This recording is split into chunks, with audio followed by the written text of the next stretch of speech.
తెలుగు సంవత్సరాది ఉగాది సందర్భంగా పండుగ మరుసటి రోజున ఆంధ్రప్రదేశ్లోని కొన్ని గ్రామాల ప్రజలు ఆచరించే వింత ఆచారాలు ఈసారి రక్తి కట్టించాయి. ఆయా గ్రామాల ప్రజలు అనాదిగా పాటిస్తూ వస్తున్న వింత ఆచారాలను కొనసాగిస్తూ ప్రత్యేక కార్యక్రమాలు చేపట్టారు. అవేంటో మనము చూద్దాం.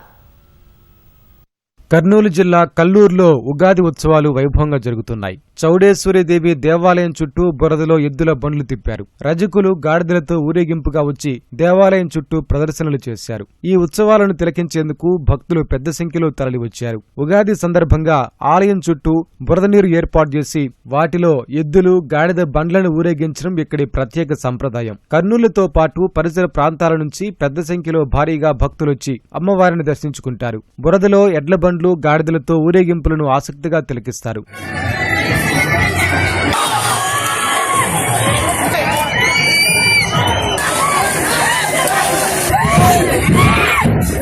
కర్నూలు జిల్లా ఆస్పరి మండలం కైరూప్పల గ్రామంలో పిడకల సమరం సంబరంగా జరిగింది.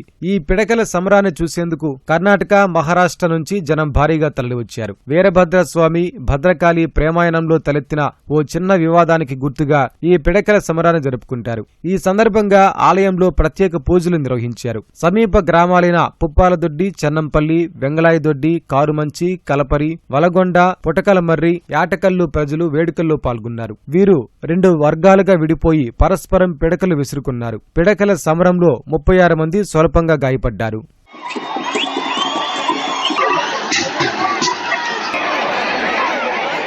కడప జిల్లా జమ్మలమడుగు మండలం ఒంటిమిద్దలో ఎప్పటినుంచో ఓ వింత ఆచారం కొనసాగుతూ వస్తోంది. భక్తులు దబ్బనంతో నోటి చెంపకు రంధ్రం వేయించుకుని శ్రీ చౌడేశ్వరీదేవి ఆలయంలో ఉగాది పండుగ తర్వాత ముక్కులు చెల్లించుకుంటారు. ఇలా చేస్తే తమ కోరికలు నెరవేరుతాయని భక్తుల నమ్మకం.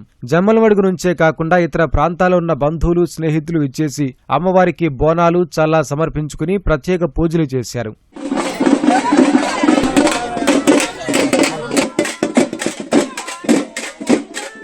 శ్రీ సత్యసాయి జిల్లా ధర్మవరంలో దుర్గమ్మ ఆలయం వద్ద ఉట్ల పరుష కార్యక్రమం కోలాహలంగా నిర్వహించారు. 45 అడుగుల ఎత్తులో ఉన్న ఉట్టిని కొట్టేందుకు యువకులు పోటీ పడ్డారు. బురదను లెక్క చేయకుండా ఉట్లమాను ఎక్కి యువకులు ఉట్టి కొట్టారు. ఈ కార్యక్రమాన్ని తిలకించేందుకు జనం భారీగా తరలివచ్చారు. ఉగాది మరుసటి రోజున ఉట్టి కొట్టే కార్యక్రమాన్ని సంప్రదాయంగా నిర్వహిస్తూ వస్తున్నారు.